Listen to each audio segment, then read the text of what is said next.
If you're a producer that makes melodic bass, melodic dubstep, future bass, whatever the hell it's called these days, and your tracks aren't sounding professional yet, you're probably missing out on these two key things. And that is sound selection and mixing, and it's what separates amateur tracks from professional, and I'm going to prove that to you in this video. This is literally what's helped me go from this to this. And I've been doing this for over 10 years now, so trust me when I say that this video is going to change the way that you make music. But real quick, if you don't know me, I'm Chris, one half of Culture Code. Now, I'm here for you so that you can develop your skills, and who knows, maybe one day you'll join me on one of my programs where we take you from zero to fully finished, fully mastered track within 30 days. But we're not here for that right now, we're here for the tutorial, so let's dive in. So this is going to be a super important lesson for you guys. If any of you have consumed like my content or anyone else's content online, then you hear the whole, you know, you need this amount of layers, you need X amount of like basses, leads, chords, and that is all true. But if you don't get the other side of it right, it actually doesn't matter. And I'm going to prove it to you right now. If you look here at these two drops, they're both identical looking, right? Same amount of layers on each. Only difference is mixing and mastering. So check the first one out. This is the drop from After All if the sounds and mixing wasn't good.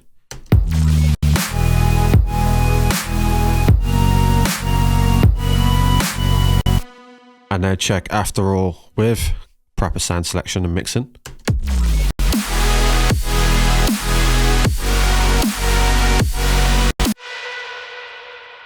So it's not just about the layers, right? It's about everything else that's involved with choosing the right sounds and then mixing those sounds in. So what we're actually going to do here is we're going to remove that. And today we're going to build the track with the correct mixing. I mean, the vocals are the vocals, right? We can't really change them. But one thing I'm going to point out about the vocals first is if you take a look at these background vocals here,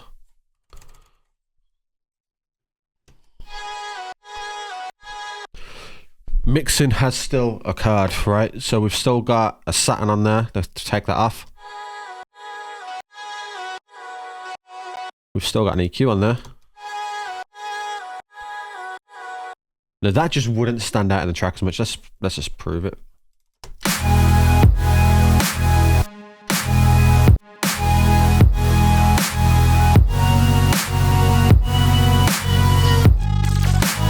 Now listen to it with satin off.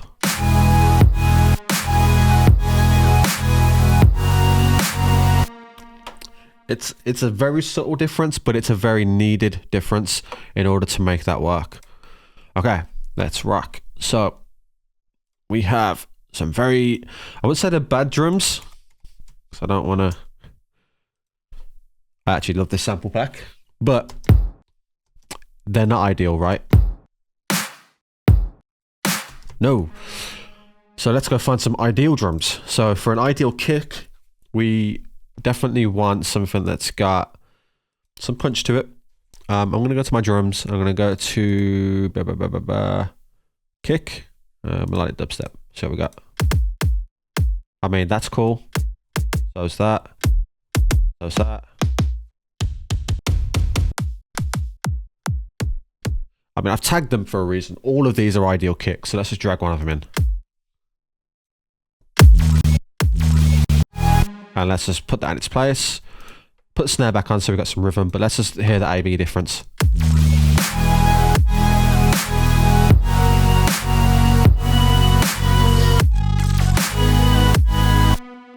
Huge difference. And I don't even feel like I need to layer this kick. That is the difference between good sound selection and polishing a turd. Like, I don't really need to do anything with it. I've took the time to find good samples, courtesy of Blank, and you know, he's got some really solid samples. So, you know, I suggest you guys go join his Patreon where you can get these samples, because this will take a lot of the time out of you. If you guys go with sounds and stuff that you know already work, especially from other artists in your genre, you are going to end up with a better mixed song because you're using sounds that are proven to work. Cool, let's change that snare, because that snare, again, is not ideal. So we're going to go for snare. I mean, that is the After All snare. So if we shove this back in, you can kind of hear.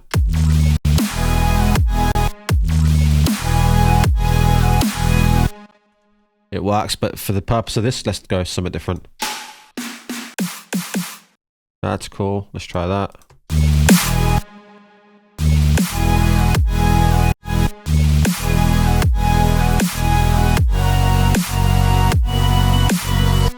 I could make that work. So what I'd want to do with this one is throw on an EQ, aim this down. And boost is fundamental here. I'm more interested in the punch of it than I am the like rest of it. So let's continue looking. I've always been a fan of that clap. It's probably on this one as well. And what you'd want to do here is come in, be very purposeful about why you like a sound. For me, I like, let me just solo it. I like the clap of it, and the clap isn't coming from this guy here. It's not coming from the transient, it's afterwards.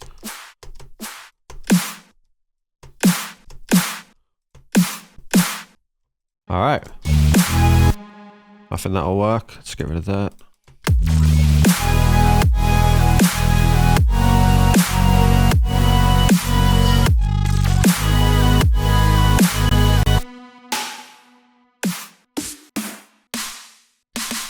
Oh, I like the tail of that. It's got like a, feels a bit reverby. See, it lasts a bit longer than the other guys. So what we're going to do with that, same again. We're only interested in the latter end of it. So we're actually going to take an EQ with this guy and just like remove some of this shit, because we're not interested in that part of it.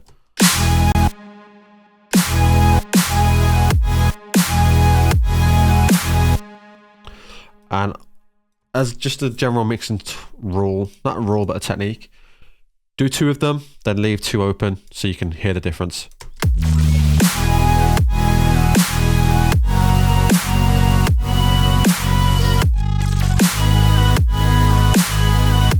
Yep, it's making a positive difference, but when it was gone and come back, I could hear then that it was too loud. Let's maybe go for 1 more.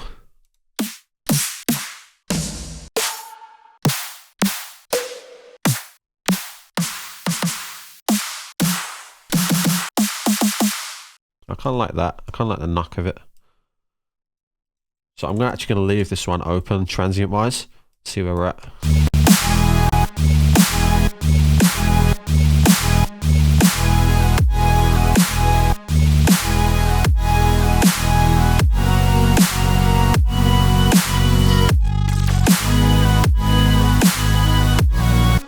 And we can group all of those snares together.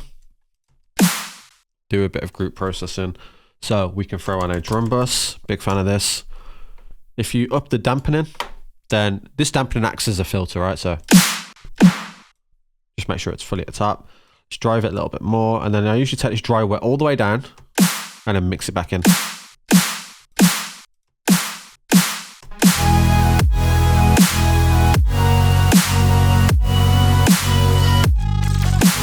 And then what I would do afterwards is just like a group EQ, just to kind of shape the snare to what we want. The clappy top end for me is a bit too harsh. It's about there.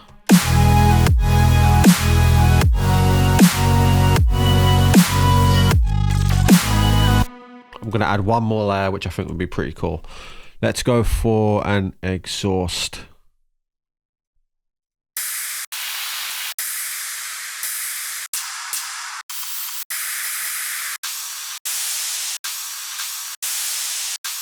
Maybe try that.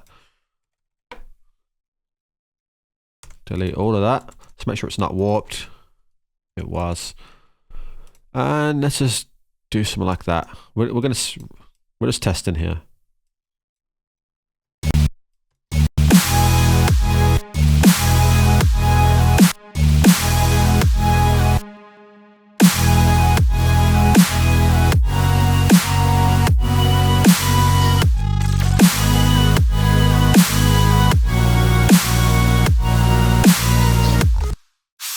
I actually like that. What we're going to do is we're going to throw an imager on it, make it a little bit wider.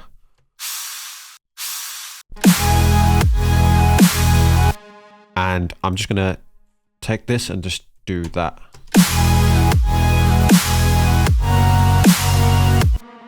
Maybe just one. Yeah, that's it. And then just turn this guy down, maybe about 3 dB.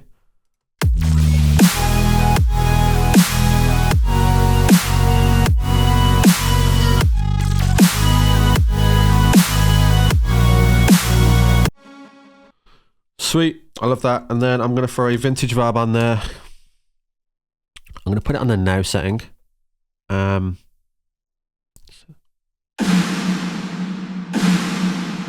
Yeah. What we're gonna do is we'll keep it 100%. We're gonna group it. Fuck me. Keep bouncing my hat off this mic. We're gonna group it. We're gonna create a chain, and the reason we're doing this is so that we can keep this reverb really clean. I don't think the vintage reverb has the best EQ system, so like I just always double it up.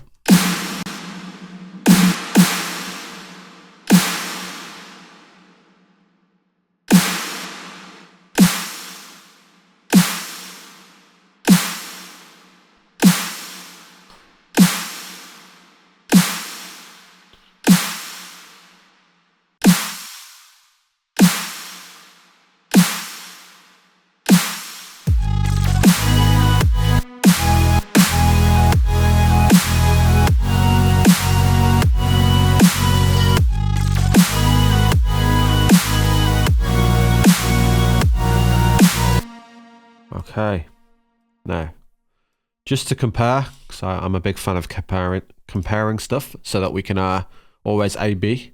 Let's turn these two off, turn these two on.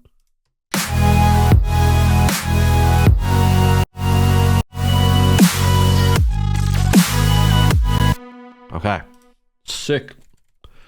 Let's then, if any of you guys know me or have worked with me in the past, you know that I like to work bottom up. Now, this is actually something I see pretty often with people that come to do sessions or programs with me, is they will have some sort of sub or some bass kind of preset, which oftentimes is pretty overkill, to be honest. What I suggest is you do something a bit more like this. So let's get rid of that. Let's initialize the patch. Turn that off, turn that on. Down a couple octaves.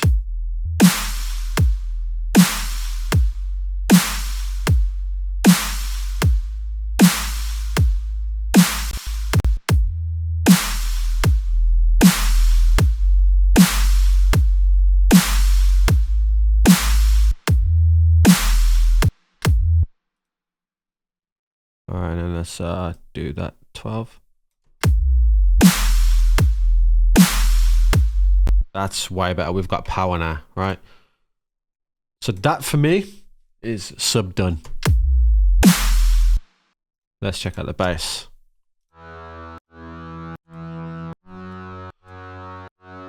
Now, I don't know if you can hear it. It really depends how well trained your ear is at the point, but that to me is just like, it's not powerful enough. Common misconception is that it's all about the super saws, right? It's all about the chords. That's kind of false. It's something I see a lot on YouTube, and trust me, after like doing over 1,000 sessions, I've met enough people that have come to me and said, hey, YouTube told me that it's all about the super saws.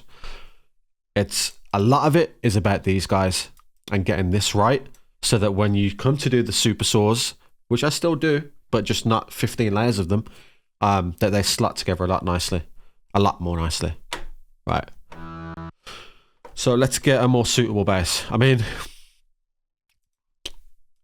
let's make sure we're using VSTs here. Serum, VST. Because I want this to be able to open for you guys. I've got a personal favorite I go to. It's this Brighter Days 25. But I mean, this is actually a good point, right? So I'll show you this now. Some of you guys might think that's really cool. I definitely would have before I learned the power of like creating more movement and stuff in basses. So just check this out. There's two things that we can do to make this so much better. One is we can make, when it comes to like creating movement, just literally move stuff about. There's clearly movement to be made there, right? So if we throw an LFO on it, too much. That's cool, but still too much, so we can just turn the rate down. I usually go 2 bars.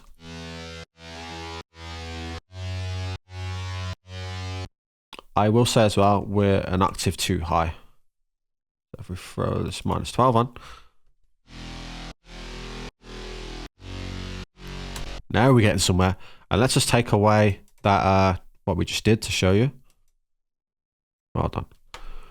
Where the fuck is it? How?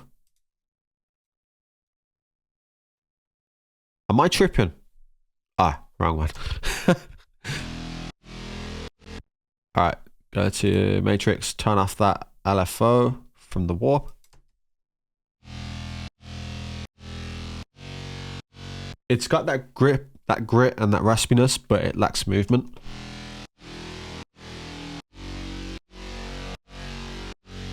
Sick, but we're not done there.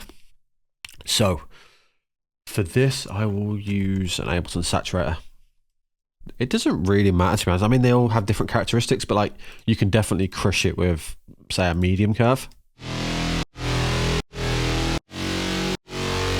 I mean, holy shit, just...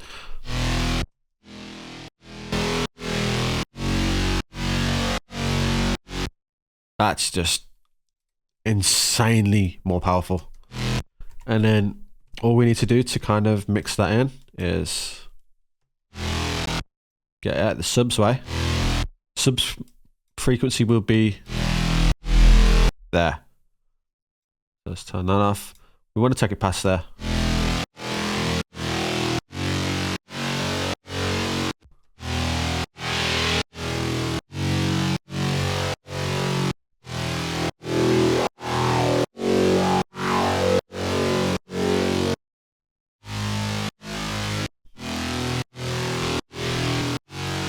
Now, I know what some of you are probably thinking, right, Chris, you've made it way more thinner now, it's lost the power. Don't get into the mindset of being in solo mode. Solo mode will give you false ideas of how the drop should sound. What we're doing here is we're trying to think big picture. It's still got the grit and stuff that I like from the sound, but we've got it out the subs way. So if we put it with the sub now. Oh, we've got power again. And I only bring this up because I see a lot of people's projects where all the sounds are quite like big, powerful, wide, got all these cool reverbs and delays on. And the problem is when you combine that with all the layers that come together, it just ends up and results in like a big wall of mush. So we want to think clean. Okay, there's bass 1. Bass 2. All right, so I mean, let's just go for some. I never really use this one, so let's see what we've got in here.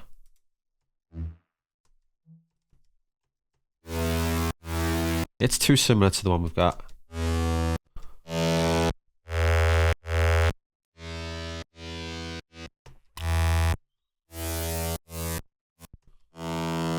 In fact, let's just go for one of these guys. Angle grinder. Whoa, alright, let's drop a 12 on it. -12.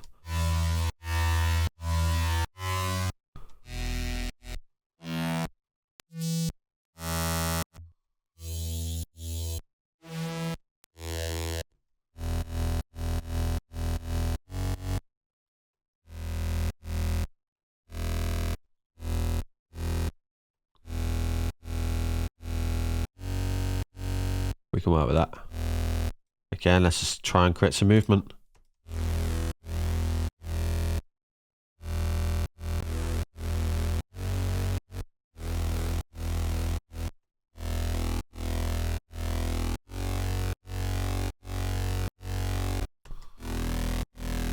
Sweet.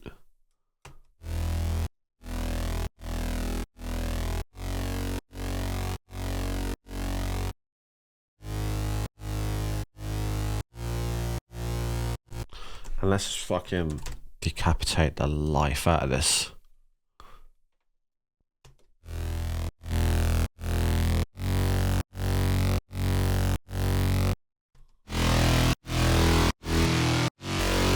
you can hear how that complements it, right? So we EQ again.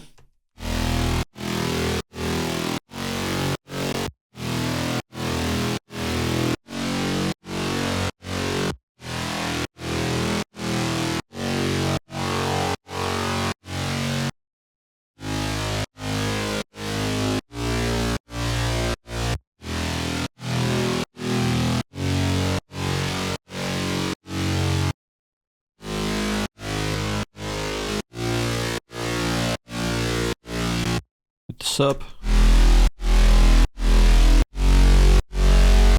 Sick. All right, now we're getting somewhere. So let's just do bass with drums.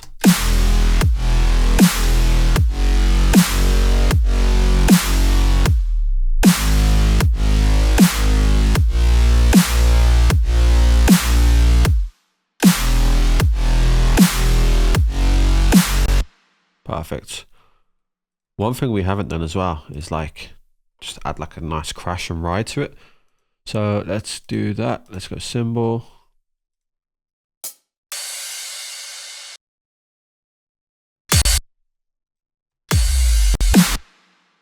Make sure it's not warped.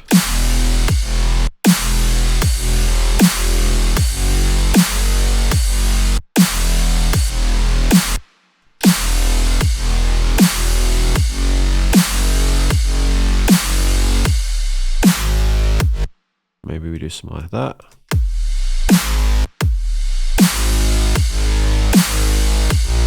No, let's reverse that instead.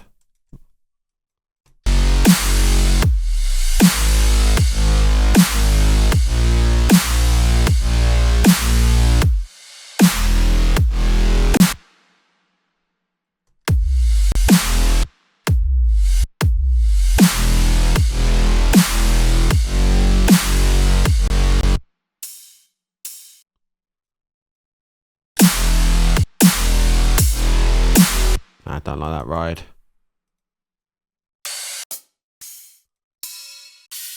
That'll do.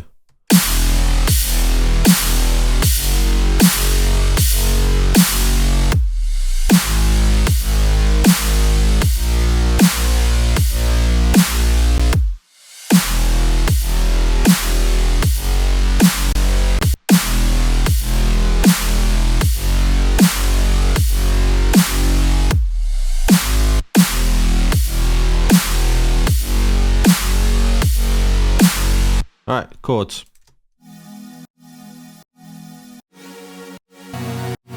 Yeah, these all suck. Right. So what you want is some really strong, powerful kind of like chords that solidify the mid-range. I mean, a really easy one to go for would be the chords out of my pack, which I actually did use in this track. So chord CC.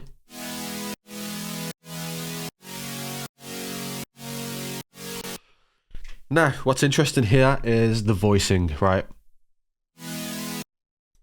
If you just take these guys, these middle guys, 1, 2, 3, what the fuck's going on? And just up them.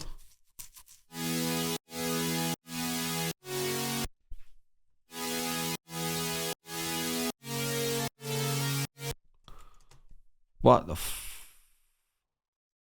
okay, guys, up to an F sharp.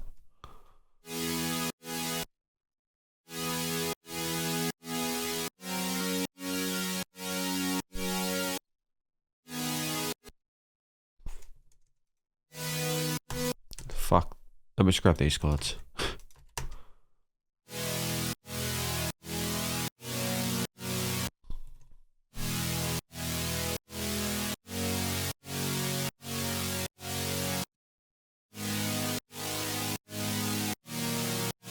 That'll do. Try an octave up.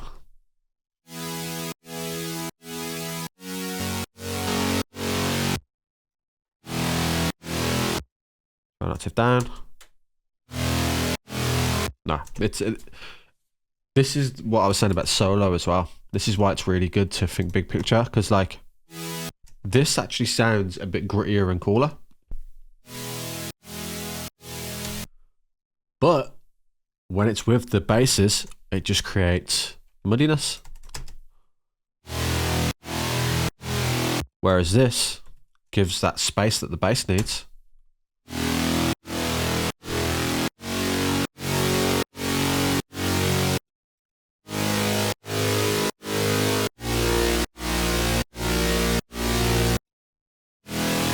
Perfect. All right.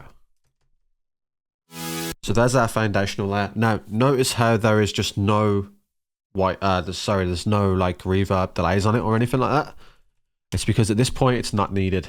You're not going to hear it. What it's going to do is muddy up your low mids. Now I am going to get rid of the white noise.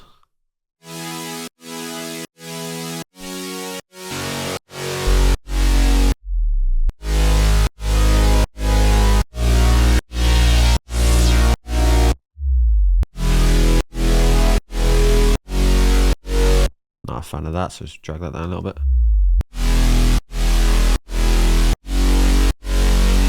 Next, I mean, here's a really easy way to do this. You could just duplicate this one.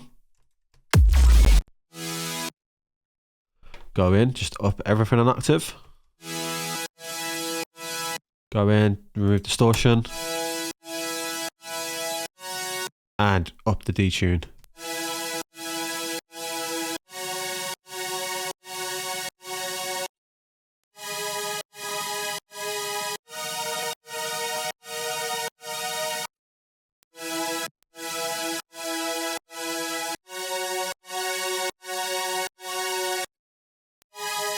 Sweet.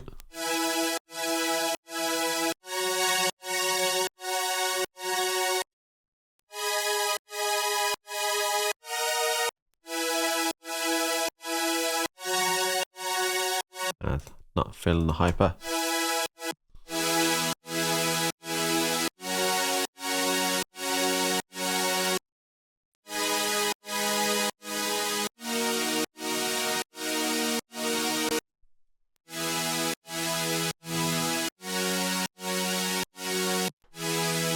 With the basses.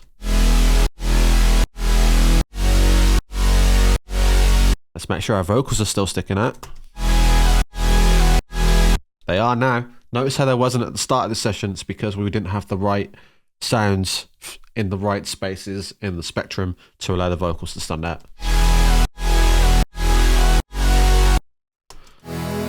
Now for this one, we could honestly just, what I like to do after I've got my main kind of layering for chords is I go for like more of a characteristic layer then.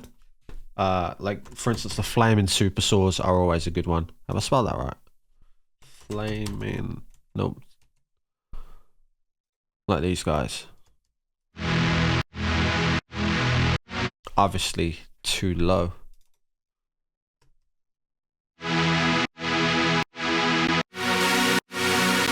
See, they had a lot of warmth. Possibly too much warmth.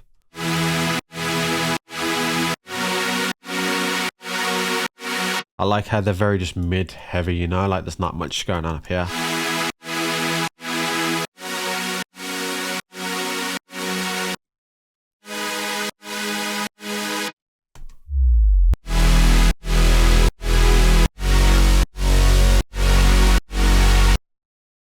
Okay. Let's turn leads off.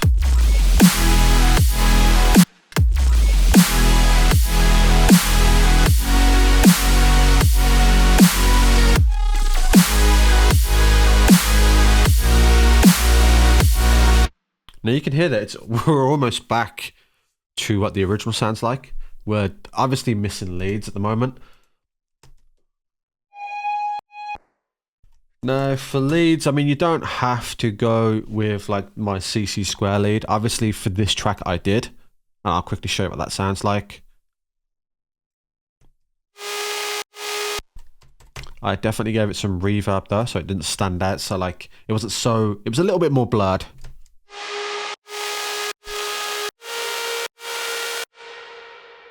Good point actually to note. Notice how only now I've got to the leads am I applying some reverb.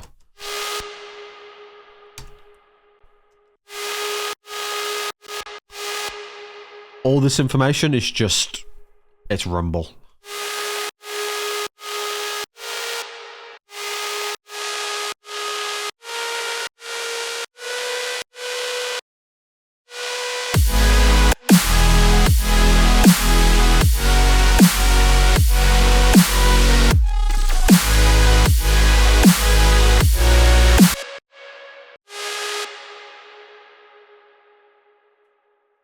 I'm pretty sure there would have been a bit of portamento.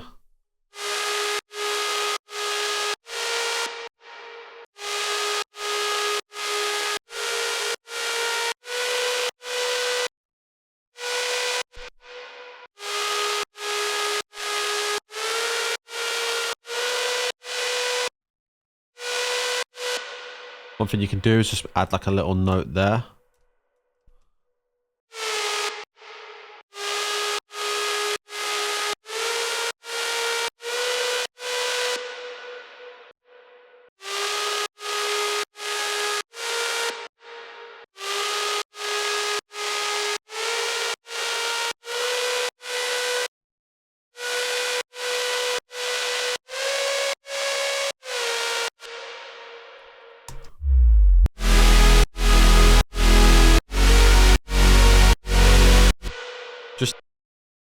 Just those pitch bends are.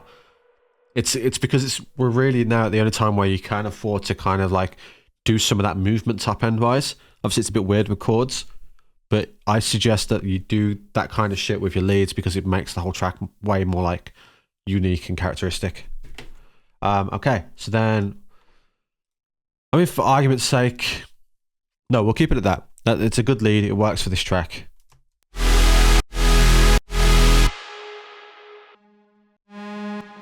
At this point, I'm looking to kind of just get some support layers. When it comes to leads, you want to pick your best one, your most upfront one, and the others should provide support to that lead. So let's actually open Splice. Let's go for the sounds, presets, leads. What we got?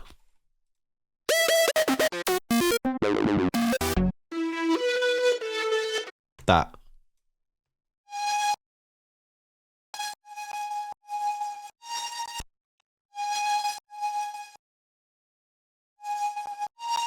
I don't know why it's being weird.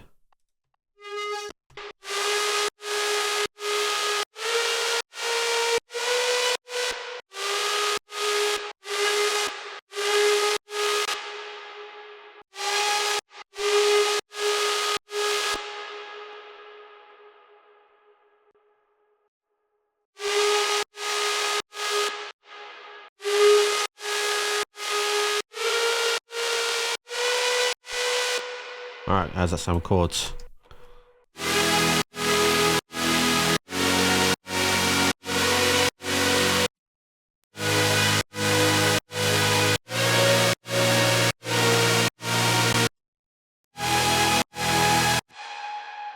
All that's happened here is that we just went up an octave with the main lead. And then we'll layer it up once more. Get rid of that EQ so we can start fresh. And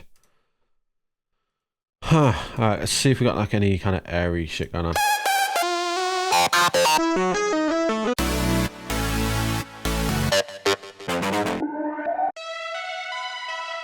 Yeah, that could work.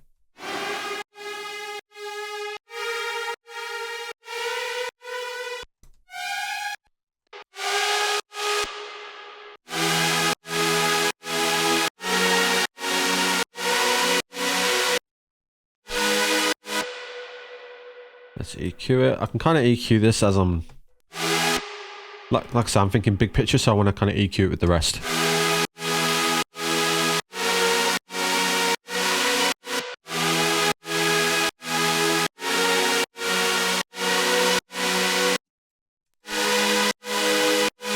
We'll just take those two leads off while it's playing. I mean, you guys can hear, right, that that's not the most strong sounding leads, but watch what happens when you take them away.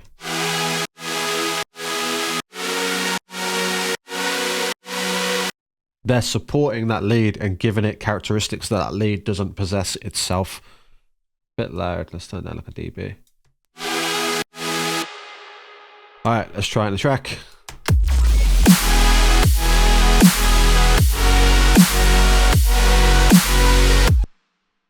Two elements missing. White noise. White noise is white noise. I'm not going to go too deep into that. However, this white noise is stereo with this guy. Honestly, just this a delay that's doing the Haas effect. You can also get the KHS Haas plugin, which will do it for you with one click.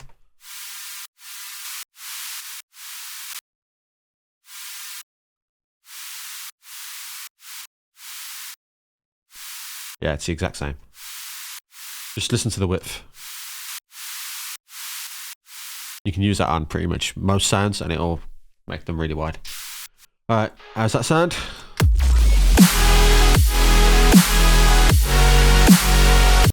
Perfect. Now the last thing that we're missing is some atmospheres. What is this track? Is it B major? I think it's B major. So we'll go atmospheres. Narco ones are brilliant for drops. So if we just find one here. Now one of my favorites is this G one.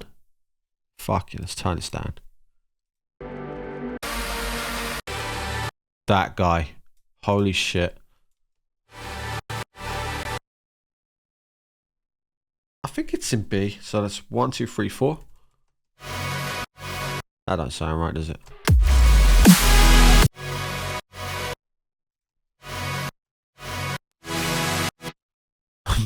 Maybe this track's not in B.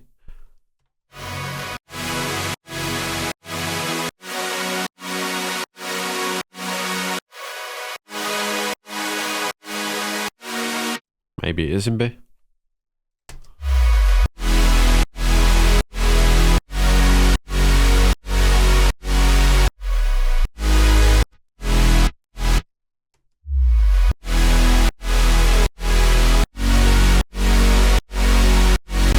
Whoops, went too far there.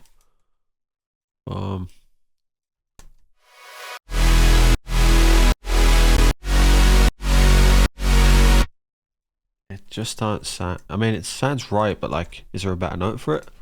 I'll bet G sharp.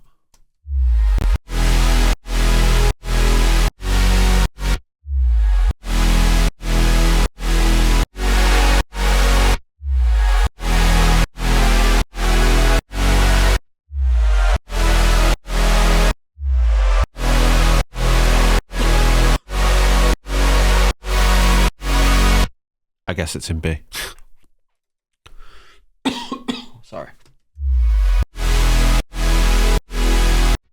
And we'll get one more. So since the noise is in B, I've got one really cool atmosphere sound from the Horizons pack. This A one here. Shit, just check this out.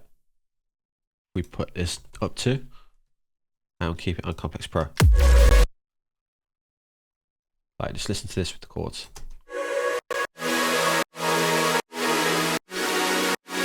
Again, you have to remove a lot of low end from atmospheres. God damn.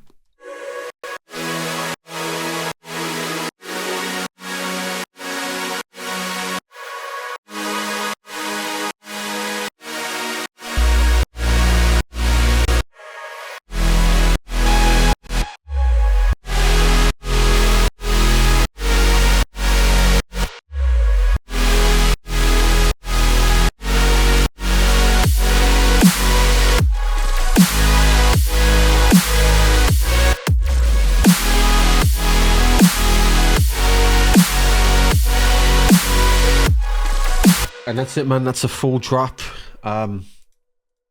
Literally with all the mixing and everything involved. And I know that kind of, you know how long we are? We're at 40 minutes. And it might have appeared like I found that kind of easy. But when you do this so many times and when you really dial in on the sound selection over just trying to make any sounds work, it really does get a lot easier because like these sounds all play their specific part and then just fill out the whole drop as, you know, as a whole. I just want to talk real briefly about this program that I'm doing, just as a little plug. I'm taking people from literally 0 songs released on Spotify. Maybe you've got a few, but like more beginners, right? And we're going from 0 to 100% fully mixed, fully mastered track in 30 days. Or if it, you know, if it takes longer, shouldn't do. If it does, I will work with you for free until it's done. Man, I've took about 20 odd people through the program so far, and it's working out really fucking well. So that's why I'm opening it to the public now. It's live. It's in the description. If you want to jump on a program with me and get a track released by next month, let's do it. Peace.